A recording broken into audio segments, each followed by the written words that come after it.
कल नारंग परिवार की शादी के दौरान तुम्हें इतना बड़ा अपमान सहना पड़ा। भावेश ने कहा, क्या तुम उनसे बदला लेने की शक्ति नहीं चाहते? क्या तुम नहीं चाहते कि तुम्हें वो रुतबा, वो शोहरत, वो ताकत मिल जाए? भावेश ने अपने चालाक स्वभाव का इस्तेमाल कर शिवम से अनुनय किया, लेकिन इसके बावजूद भी शिवम ने सिर्फ अपना सिर हिलाया और कुछ नहीं कहा। मुझे पता है कि तुम मुझसे अपने दिल की गहराई से नफरत करते हो। तुम चाहो तो जीवन भर मुझसे नफरत कर सकते हो, और मुझे अपने पिता के रूप में स्वीकार नहीं करना चाहते हो तो वो भी मत करो।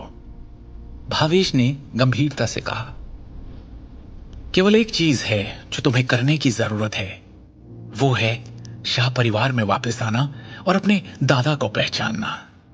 फिर तुम शाह परिवार से वो लेने में सक्षम हो जाओगे जो तुम चाहते हो, और उस शक्ति के साथ तुम जो चाहो वो कर सकते हो। दिखने में इतनी सिंपल सी शर्त है, पर ये एक बहुत बड़ा मौका है जो तुम्हारे लिए शोहरत और ऊंचाइयों के सारे रास्ते खोल देगा। क्या तुम अब भी इसे स्वीकार करने को तैयार नहीं हो? शिवम ने स्पष्ट रूप से कहा,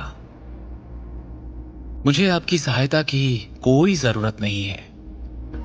मैंने वास्तव में तब तुम्हारे और तुम्हारी मां के साथ गलत किया था, लेकिन अगर तुम मेरी जगह होते तो शायद तुम भी ऐसा ही करते।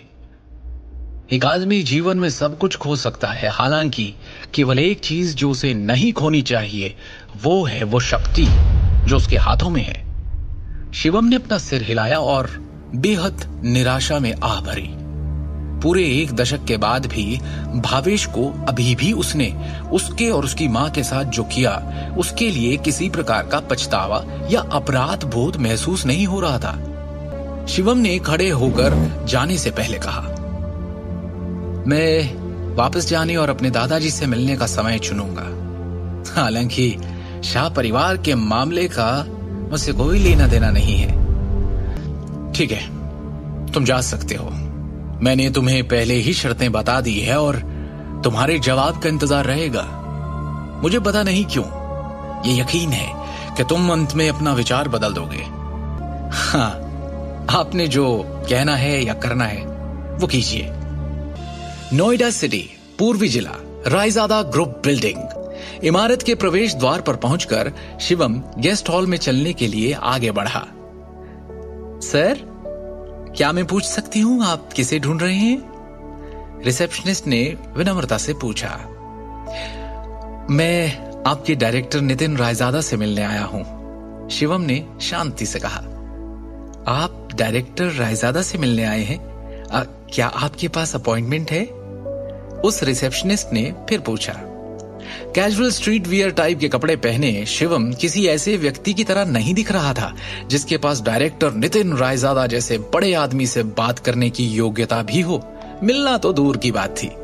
आप उन्हें सिर्फ मेरा एक मैसेज दे दीजिए और जैसा मैं कह रहा हूं बिल्कुल आप वैसा ही उनसे कहिए। उन्हें बताइए कि मैं चेतन आनंद रायजादा का दोस्त हूं।